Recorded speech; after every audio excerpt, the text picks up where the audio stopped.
Pasintabi mga kapuso, natagpo ang nakabao ng chop-chop na katawan ng isang babae sa silong ng kanilang bahay sa Lucena City, Quezon. Ang 29 anyos na live-in partner ng biktima sumuko at inamin ang krimen. Nakatutok si Paul Hernandez.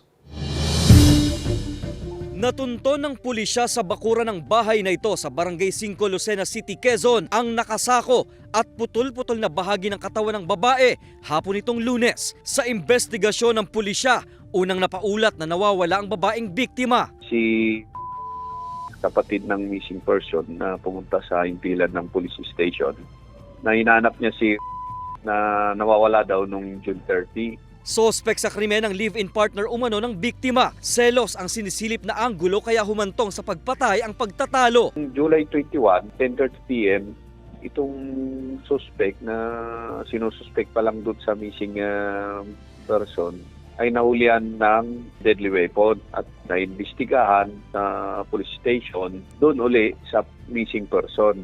Dahil hindi kami natigil doon sa pag-iimbestiga, umamin siya na siya yung pumatay sa kanyang live-in partner. Gamit ang ice pick, sinaksak daw ng sospek sa dibdib ang biktima at saka chinapchap ang katawan. Sinilid sa sako ng semento at saka inilibing. Bukod dyan, nadiskubre pang may isa pang bangkay na babae ang nakabaon sa ilalim ng bahay na nakalagay sa drum. Sabi nitong lalaki ay nag-ano daw ng masamang bisyo yung doon sa kanyang live-in. Sinusubukang makuhanan ng pahayag ng GMA Regional TV Balitang Southern Tagalog ang sospek sa krimen, gayon din ang kaanak ng mga biktima. Sasampahan ng kasong murder ang sospek. Paul Hernandez, Balitang Southern Tagalog.